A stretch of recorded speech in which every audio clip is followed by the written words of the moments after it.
I'm going to show you how to use the Java command line interface to move files to SpectraLogic's BlackPearl. BlackPearl is a hardware device that provides an S3 cloud gateway to Spectra deep storage tape libraries. The Java CLI is a free, open-source Spectra S3 client for BlackPearl. You can use the Java CLI for manual or scheduled movements of files to and from BlackPearl. To begin, go to developer.spectralogic.com and click on Get Started. You will first want to download and install the BlackPearl simulator. The simulator allows you to run code and issue commands to it just like a real BlackPearl. Click on the Downloads link and then click on Download BlackPearl Simulator. Follow the installation and usage instructions to get it set up and started. The running simulator looks like this. Once you've installed the simulator, you can access its web interface at the IP address shown on the simulator. The login and password are both Spectra. Navigate to the Users page to create your first user. Go to Actions, New, and complete the new user form. Once the new user is created, you can double-click on it to get the S3 access ID and secret key. You will need these for the Java CLI. We'll paste these values into our text editor for future reference.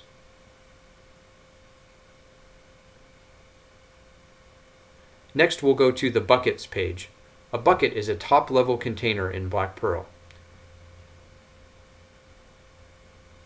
Here, you can create a new bucket by going to Actions and selecting New. Enter a bucket name and choose the owner to be the user that you just created.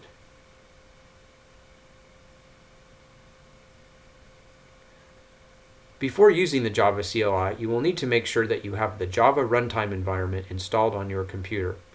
Go to java.com/download to download it, or check to see if you already have it. Also, make sure that you have the Java environment variables set up so that you can execute Java from any directory. You can find instructions on setting up Java environment variables by doing a Google search on Java environment variables. Next, you will download the Java CLI. On the developer website, choose Clients. Click on the link that says Download Java CLI. Choose the zip or tar file as appropriate for your operating system. Save the file to your local computer and extract its contents. The extracted contents consists of two folders. You will be using the bin folder to execute your commands. Next, navigate to the CLI Reference and Examples page to familiarize yourself with the available options and commands. You are now ready to try your first Java CLI command. Open a command prompt and navigate to the bin directory that you extracted. We want to get a list of all buckets, so we will use the get service command. We will first create the command in a text editor and then paste it into the command prompt.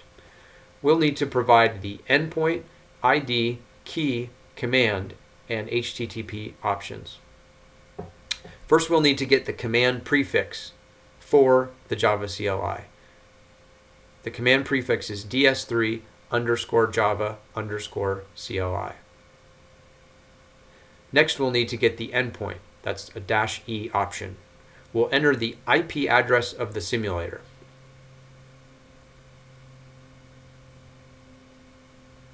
We'll need to add port 8080 because this is a simulator. For a real BlackPearl, you would not add that port.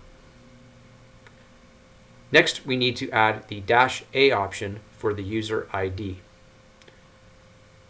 We will paste that from the value we collected below when we created the user account. Then we will add the -k option for the secret key and paste that as well. Then we need to add the command. This is -c. Now we need to find the command to get service to get the buckets. The command is get_service, so we will add that with the -c option.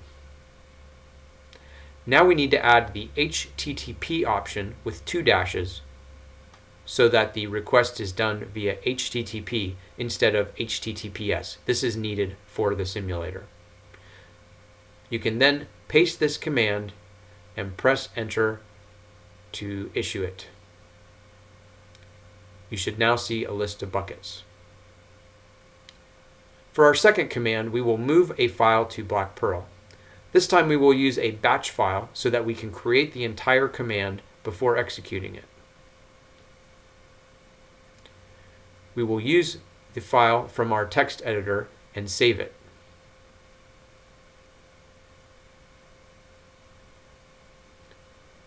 We will save the file in the bin directory and give it a .bat extension. We will call it putObject.bat.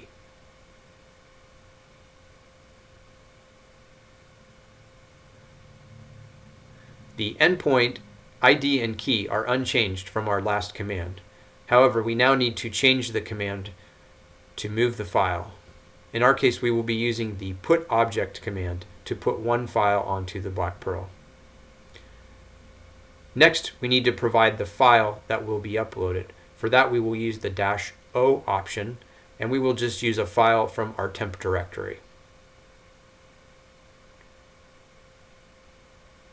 We will provide the full path of the file with the -o option.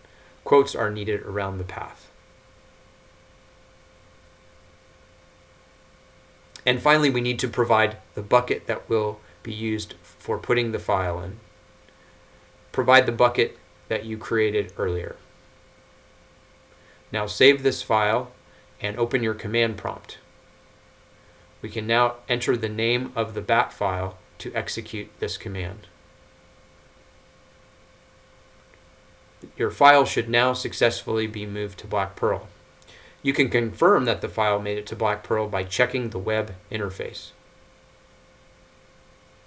There is also a CLI command to move an entire directory to BlackPearl. Or you can use another command line utility like 7-zip to first combine and compress multiple files into one archive file, and then move that one archive file to BlackPearl. See the CLI reference and example page for more information. The Java CLI is often used in conjunction with a scheduled task or cron job to run the CLI commands on some periodic basis. Most often this is done to move files to BlackPearl. In Windows, this can be done using this task scheduler. Set up a task with an action to run a batch file that contains your Java CLI commands. On Unix systems, this can be done using a cron job. Once the files have been moved to BlackPearl, you will want to retrieve them at some point.